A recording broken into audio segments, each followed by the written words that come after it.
Hachem, ce cours c'est pour le Eloi Nishmat du Rav Yitzhak Tzvi ben Shimon ben Sion Eisenbach.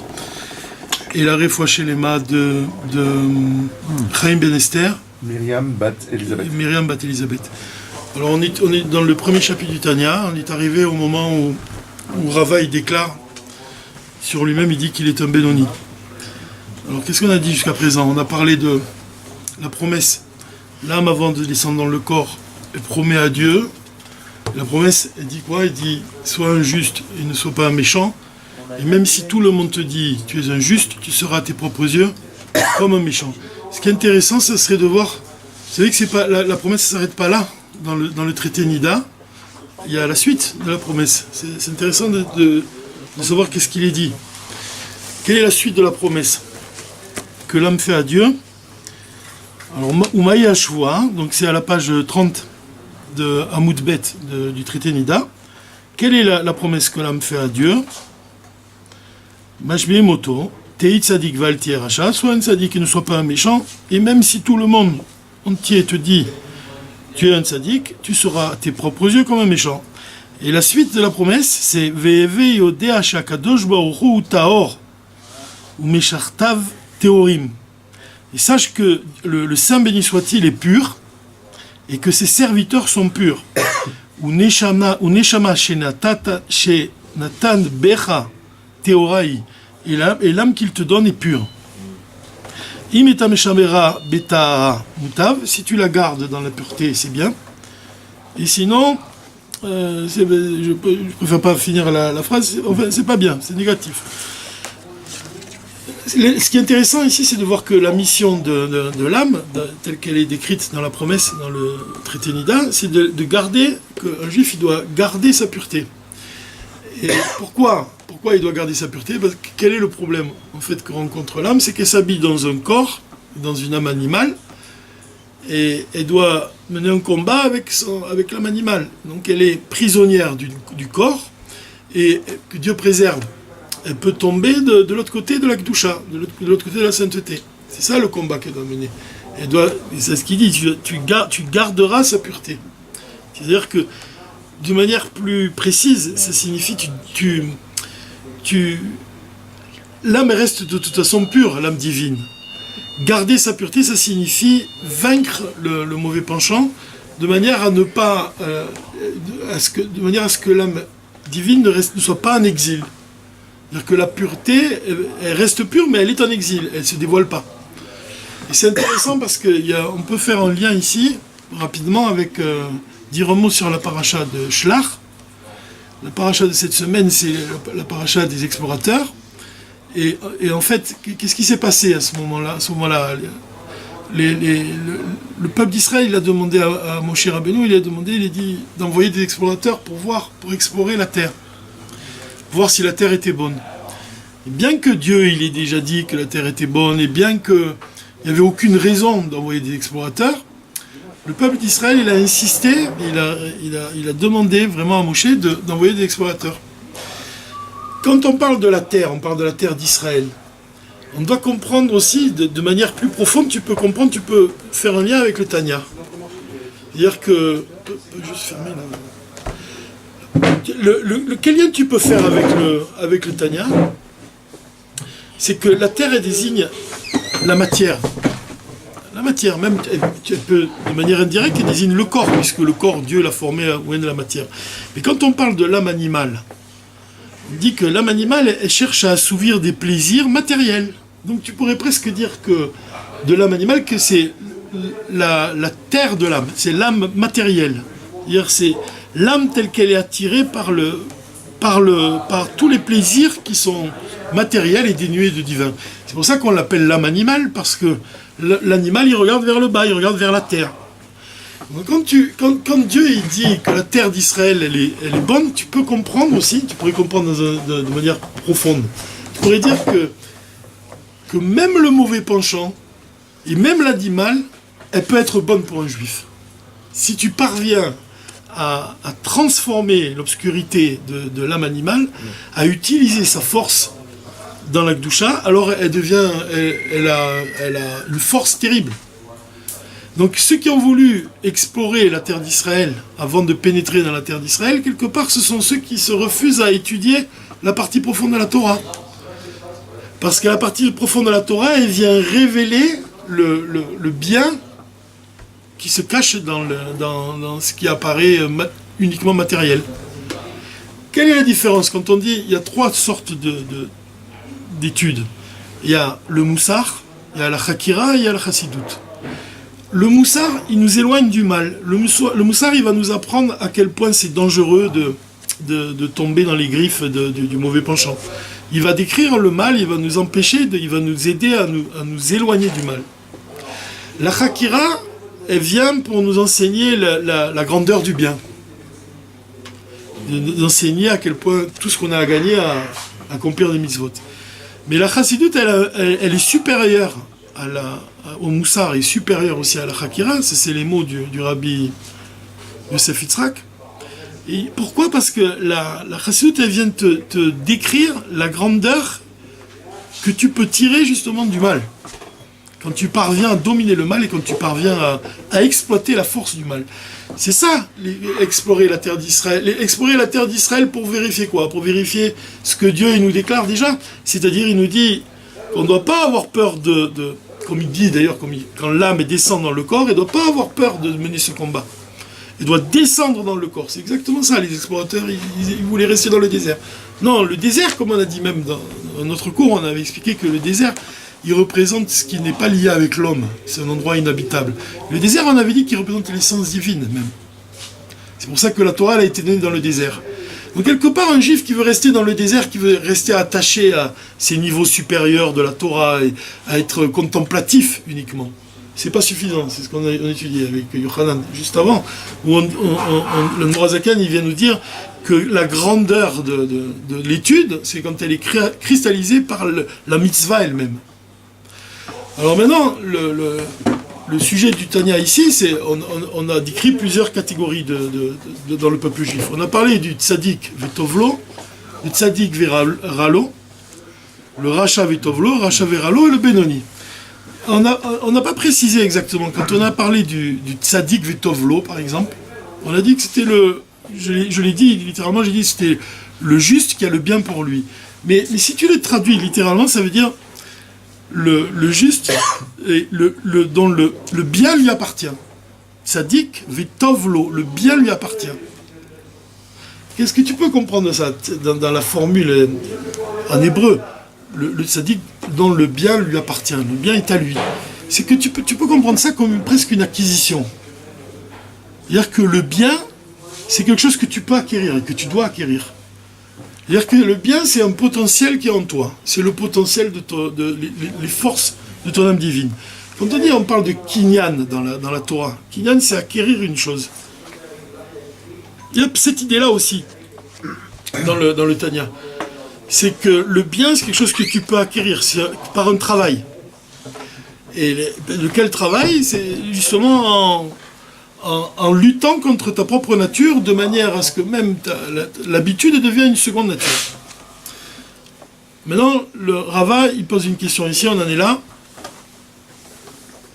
Qu'est-ce qu'on dit? On dit, le Benoni, on a expliqué, on a dit que son mauvais penchant, il est dominant parfois, et parfois il est dominé par son bon penchant. C'est-à-dire que c'est l'homme qui subit un combat intérieur. Parfois il a une attirance vers la Kedusha, et puis parfois il a une attirance pour assouvir quelque chose qui n'est pas du côté de la Kedusha. Donc le Benoni, on le décrit comme ça, et Benoni, et Rava, il dit comme moi, nous aussi nous sommes des Benoni. Il s'inclut aussi dedans, il dit quoi? Il déclare qu'il est lui-même un Benoni. Alors, qu'est-ce qu'il lui répond à Abaye? Abaye lui répond, à Marlo Abaye, si toi tu es un Benoni, alors à nous tu nous laisses pas la vie, on est comme mort en comparaison à toi. Parce que si toi tu es un Benoni, alors qu'est-ce qu'il y a en dessous de Benoni? C'est Rechaim, et puis un Racha, un méchant dans la Torah, il est considéré comme mort. Il est pas réellement. Ça, il y a une très belle explication du Rabbi sur la bénédiction que demanda un chassid à l'Admorazaken, il lui a demandé, donne-moi demandé, maître, Rabbeinu, donne-moi une bracha, et l'Admorazaken l'a béni pour avoir une longue vie. Qu'est-ce qu'il lui a répondu? C'était Rabbi Yekutia Lippler, il lui a répondu, si c'est pour avoir une vie dénuée de chassidisme, dénuée de sens, ça ne m'intéresse pas de vivre vieux. La vraie vie, c'est une vie qui est pleine de sens. C'est une vie dans... C'est pas seulement que j'étudie la Torah et que je comprenne... que j'accomplisse les commandements qui m'intéressent. La vraie vie, c'est quand je commence à en saisir le sens profond. Donc tu vois que la vraie vie, elle est liée avec la profondeur. Alors, si toi, Rava, tu dis de toi que tu es un Benoni, alors qu'est-ce que tu nous laisses à nous? Qu'est-ce qu'on est, nous, en comparaison à toi? Parce qu'il faut savoir que lui, il n'arrêtait pas d'étudier la Torah sans arrêt. Donc c'était vraiment quelqu'un qui était très élevé, spirituellement. Et que ce soit quantitativement, parce qu'il étudiait sans arrêt, et même qualitativement, parce que son niveau était très élevé. C'était le maître de sa génération. Comment on peut comprendre que cet homme-là, un sadique comme Rava, il ait pu penser de lui qu'il était un Benoni? Pourquoi? Parce qu'on dit qu'un Benoni, c'est un homme qui est parfois dominé par le bon penchant, parfois dominé par le mauvais penchant. Ça signifie quoi? Ça s'exprime comment dans sa vie? Ça s'exprime que parfois il a une moitié de mitzvot, et il a aussi une moitié d'averot. C'est ça? C'est ça un Benoni? L'explication qu'on est en train d'essayer de comprendre qu'est-ce que c'est un Benoni. L'Admorazaken nous amène petit à petit à la définition véritable.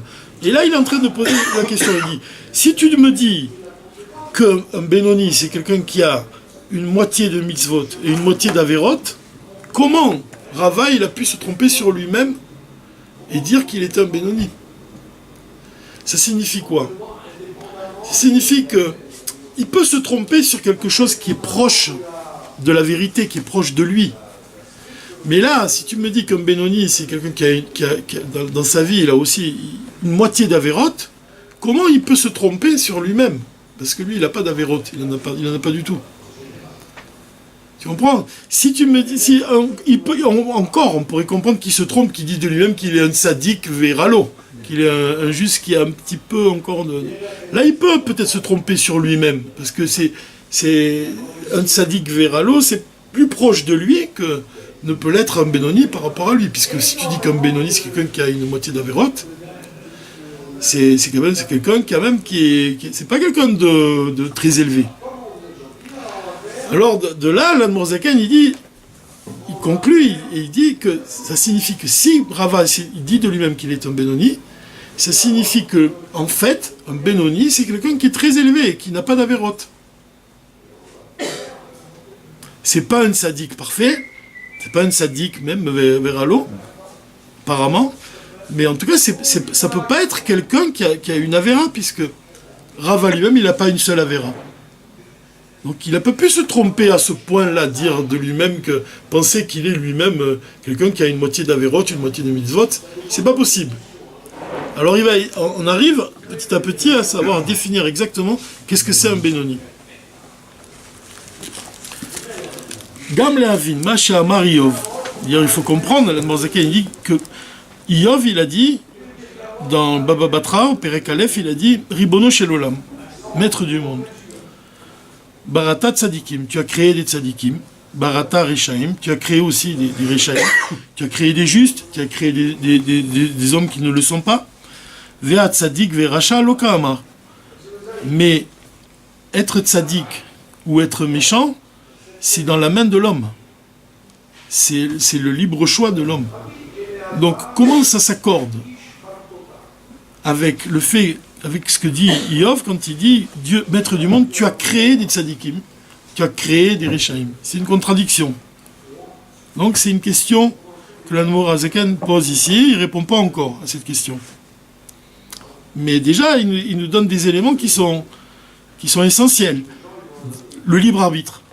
Le fait que le bien, le choix entre le bien et le mal, il est donné à l'homme. D'ailleurs, c'est la raison pour laquelle on dit que le souffle de Dieu, qui vient de la séphira de Malchut, il répugne à descendre dans ce monde pour vivifier le monde, parce que le choix, il a été donné à l'homme. Ça signifie que le souffle de Dieu qui anime les mondes et qui les maintient en vie, il craint de descendre dans le monde de peur à ce que l'homme il utilise cette vitalité pour des choses qui sont négatives et qui sont dénuées de divin. C'est-à-dire que le seul désir du souffle de Dieu, la parole de Dieu, c'est la séphira de Malchut, son désir, à Malchut, c'est de revenir à la pensée de Dieu. C'est que la parole, elle retourne à son origine dans la pensée. C'est aussi le désir de l'âme. L'âme, quand elle promet à Dieu d'être juste et qu'elle doit descendre dans le monde, son désir, c'est de rester en haut. C'est son désir. C'est pour ça qu'on dit même que le rabbi de Lubavitch, quand il disait un discours chassidique, quand il dit un discours chassidique, il s'accroche à la table. Parce que pour rester dans ce monde. Parce qu'il connaît l'extase, son âme elle est comme la flamme, comme on l'a vu avec la paracha Balotecha, que l'âme juive c'est comme une flamme qui désire s'élever vers retourner à sa source. Donc ici, on dit que ce choix-là, entre le bien et le mal, ou tu obéis à l'impulsion, à ton désir, comme de la flamme de ton âme qui désire s'unir à Dieu, en accomplissant le mitzvah, ou alors tu vas assouvir un désir et tu tombes, que Dieu préserve, tu regardes vers la terre, quoi, et tu assouvis un désir matériel.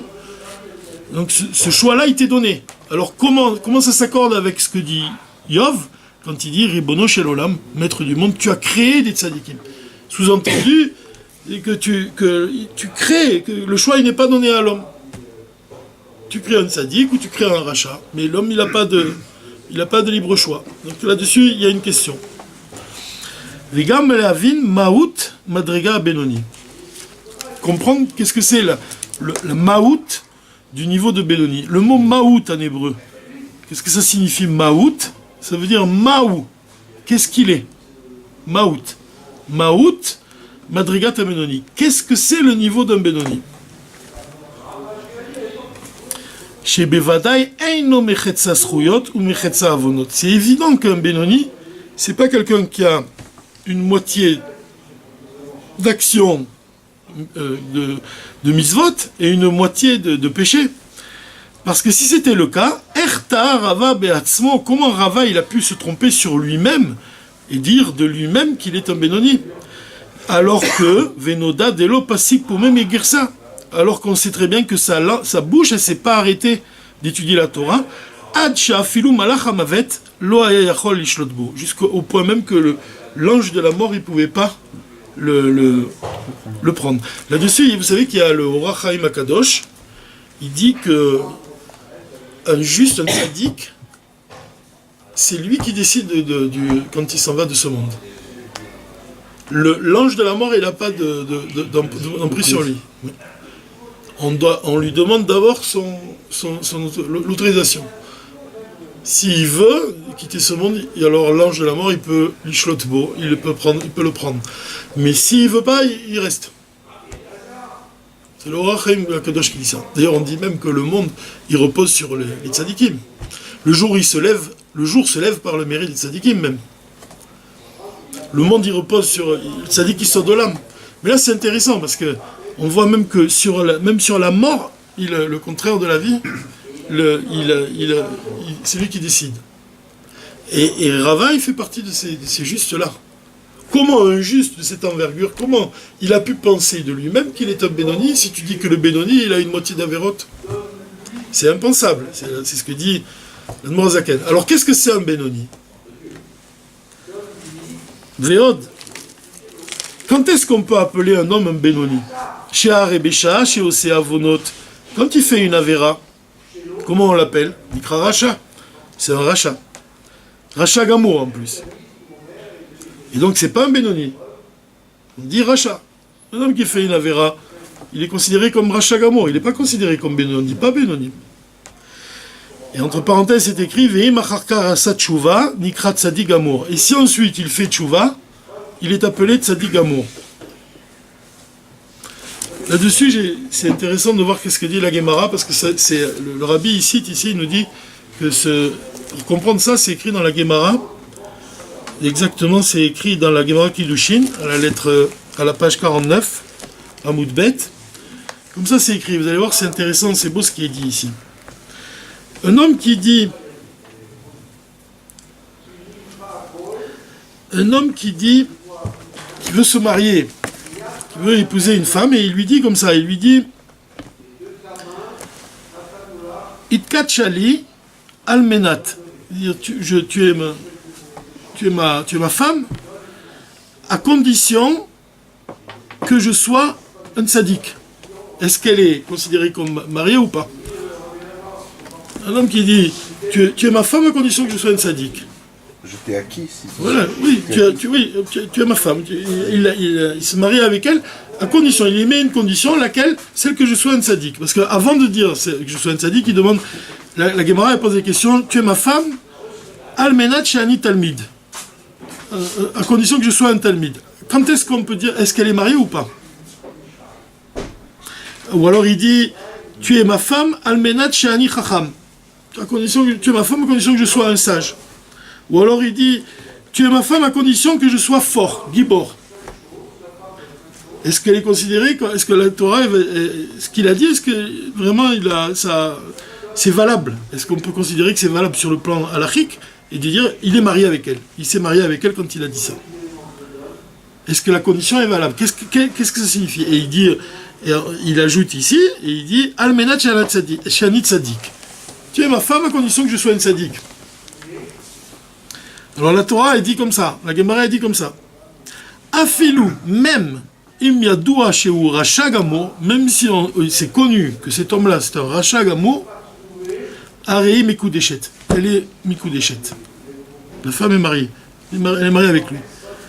Mi chashash, pourquoi le chashash? C'est parce qu'on craint shema irer tshuva bedaato. Ça veut dire quoi? Qu'il a pris sur lui d'être un tzaddik mi-arshav, à partir de maintenant et à l'avenir.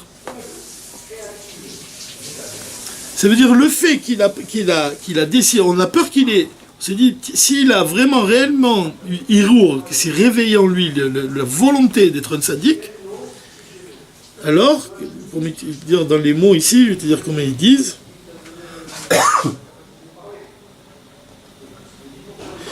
le fait qu'il a Misha, qu'au moment où Hirer s'est réveillé en lui, Betchouva, la Tchouva, Areu Nershav Tzadik Gamour, il est considéré comme un Tzadik Gamour. À partir du moment où il a commencé à avoir l'envie, l'idée, il a pris la décision d'être un Tzadik, il est considéré comme un Tzadik Gamour, Mikan Ve'ala, à partir de maintenant et à l'avenir. C'est pour ça que la Torah dit qu'elle est Mekou Déchet, qu'elle est mariée, la femme. Raksha alav le hashlim et kapara, mais lui il doit compléter, dire de la kapara, il doit faire la kapara de ses péchés, qui est levatel et pour un août, chez Nixera alav be'avar, pour effacer on peut dire l'impureté qu'il a amassée sur lui. Mais en attendant, même si pour le moment il faut qu'il complète pour purifier ses fautes passées, pour avoir vraiment une kapara beshlemut, de manière parfaite.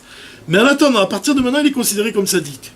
Donc tu vois, là, tu peux comprendre mieux la question de Morazaken. Il te dit, quand est-ce qu'un homme, il est bénoni? Au moment où il fait une avéra, c'est un rachat gamour. Mais au moment où il fait tchouva, il est considéré comme un sadique gamour. Mais on ne parle pas de bénoni. Va'afilu ha'over al isur kal shel divrei sofrim, mikre racha. Même quelqu'un, un juif, qui transgresse un interdit kal, chose de léger, comme au isur des rabbanan, comme un interdit des sages, les lora isur de raïta, et pas seulement un isur de la Torah, mais un interdit des sages, celui qui transgresse un interdit sage des rabbanan, il est considéré comme rachat. Tiens, par exemple, alachot basar bechalav. La Torah, elle interdit de cuire la viande dans le lait. les rabbanim, ils interdisent le poulet dans le lait. Et bien celui qui va manger du préserve, du poulet et du lait, il est considéré, il est rachat, c'est un rachat.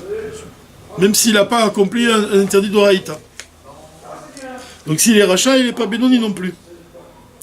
Il est rachat.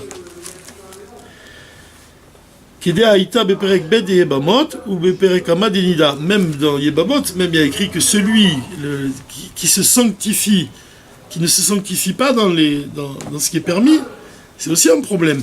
C'est considéré comme un interdit d'oraïta. Il faut se sanctifier dans ce qui est permis même.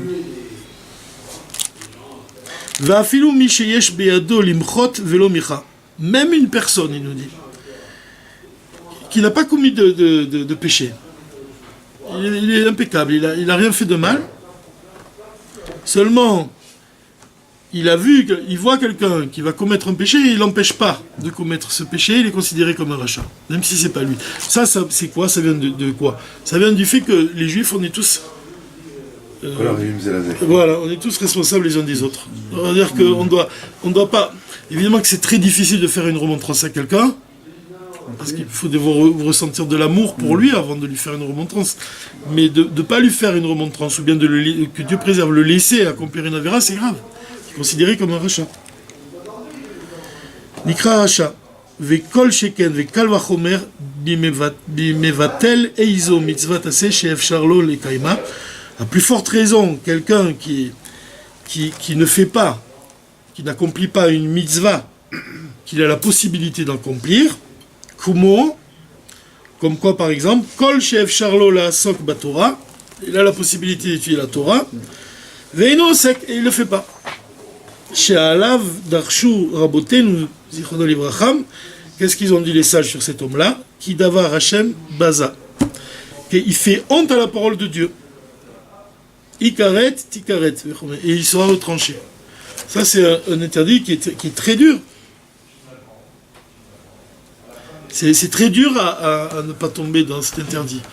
C'est-à-dire que dans une journée, on a du temps devant nous qu'on pourrait consacrer à l'étude de la Torah et qu'on ne fait pas. On est considéré par les sages comme on fait honte à la parole de Dieu. C'est-à-dire qu'on a un trésor à côté de nous et on ne le regarde pas.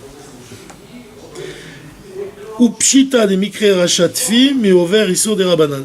Et c'est clair que cet homme-là, c'est un rachat encore plus que celui qui transgresse un interdit rabbinique, un interdit des sages. Veimken, al kochacha, a Benoni, ein bo afilu avon bitul Torah. Dire même le Benoni, c'est quelqu'un qui a même pas ce péché sur lui. Bien que ce soit quelque chose de très difficile de réussir, de ne pas avoir ce péché. On voit, comme on dit, qu'est-ce qu'on a dit de Rava, qu'il n'y avait pas un instant, il s'arrêtait d'étudier et de parler de Torah. C'est pour ça que Rava, il s'est trompé sur lui-même, en disant de lui-même qu'il était un Benoni. Maintenant, pourquoi Rava, il a pensé qu'il était un Benoni? C'est que, d'une certaine manière, il n'avait pas le moyen de vérifier le contraire. Pour une raison très simple. C'est-à-dire que l'homme par nature, la nature de l'homme, il a une âme animale, et il a été créé avec cette impulsion vers le mal, qui le pousse à assouvir des plaisirs comme ça matériels, des plaisirs physiques. C'est sa nature. C'est la nature de l'homme. D'ailleurs, dans le Tanya, un peu plus loin, il explique que l'homme, qu'est-ce qu'il est en fait lui-même, avant tout, c'est ça, il est quelqu'un qui est attiré par qui a cette impulsion-là. Il désire assouvir ces plaisirs-là. Maintenant, quand un homme, il va prier, il va à la synagogue, il va prier. Tu le vois pendant même, j'allais dire même un juif, le jour de Kippour. Chaque juif, le jour de Kippour, il va à la synagogue, il prie et l'essence de son âme se révèle à ce moment-là. À ce moment-là, il prend conscience plus qu'un autre jour de ce qu'il est. Il prend conscience de Dieu, il révèle l'amour qu'il a pour Dieu. C'est-à-dire que c'est ça qui est incroyable. C'est que le cadeau de Dieu, il te fait quoi comme cadeau? Dieu, c'est l'amour de Dieu. Il te le donne en cadeau. D'ailleurs, ton cadeau, c'est que tu vas ressentir de l'amour pour Dieu. C'est le cadeau que Dieu il te donne. Il va révéler l'amour que tu as pour lui. C'est un cadeau qu'il te donne. C'est un cadeau, ça s'exprime dans les mots, on dit, l'essence de l'âme, elle se révèle. Et le jour de Kippour, chez chaque juif.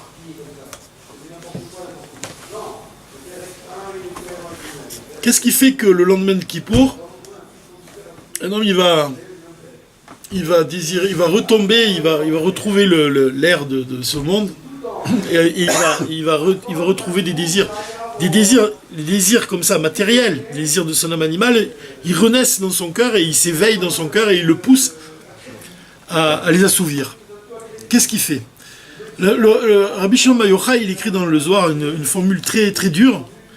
Il dit, c'est que quand l'homme il finit de prier, et qu'il sort dans le monde, et il dit un mot vraiment dur, une expression dure, il dit quand ses yeux ils s'ouvrent à la pourriture de ce monde. Comme ça il dit.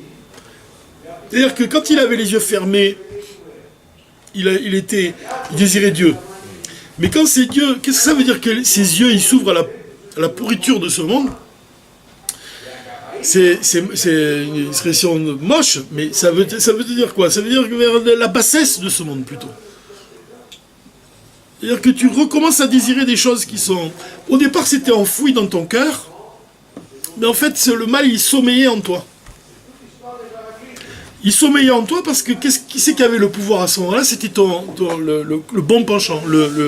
L'amour de Dieu, il dominait en toi. Et il est tellement brillant, il est tellement lumineux, il est tellement fort, que le mauvais penchant, il sommeille, il s'endort. Il est là, comme on dit en hébreu, béchéquette. Là, voilà. Rava, il a pensé qu'il était Benoni, que c'était un Benoni. Pourquoi? Parce que il se disait, moi j'étudie la Torah tout le temps. J'étudie tout le temps la Torah, tout le temps. Donc je laisse pas au mal l'occasion de se réveiller. Mais si je m'arrêtais d'étudier, alors le mal qui est en moi, il se réveillerait et il réclamerait sa nourriture. Mais comme il n'avait pas l'occasion de vérifier ça, parce qu'il n'était pas question qu'il s'arrête d'étudier, alors il pouvait jamais savoir s'il avait du mal en lui ou pas. Parce qu'il étudiait tout le temps. Et c'est pour ça qu'il avait ce doute. Maintenant, le Morazakan, il vient pour nous dire ici, c'est pas le cas, non. Rava, c'était certainement un tzaddik parfait, donc ça peut pas être un Benoni. Mais le Benoni, s'il a dit de lui-même, il a pensé qu'il était un Benoni, ça signifie que la vérité elle doit être proche de ce qu'il est. C'est-à-dire, la vérité elle doit être proche d'un tzaddik. Donc la définition d'un Benoni, c'est que c'est proche de la définition d'un tzaddik. Qu'est-ce qui les différencie? C'est ce qu'on va voir par la suite. Et on va juste finir sur la Haga. Il y a une note ici, où le Morazakan il demande, il nous dit ce qui est écrit dans le Zohar, qu'on dit que le juste qui a le mal pour lui, c'est celui qui a un peu c'est celui qui a un petit peu d'avérote. Il dit c'est pas une affirmation, c'est une question. C'est une question que Rav Hamnouna il a posée à Eliyahu Hanavi. Il n'a pas affirmé que le tzaddik c'était quelqu'un qui avait un peu d'avérote. Il est venu lui poser la question.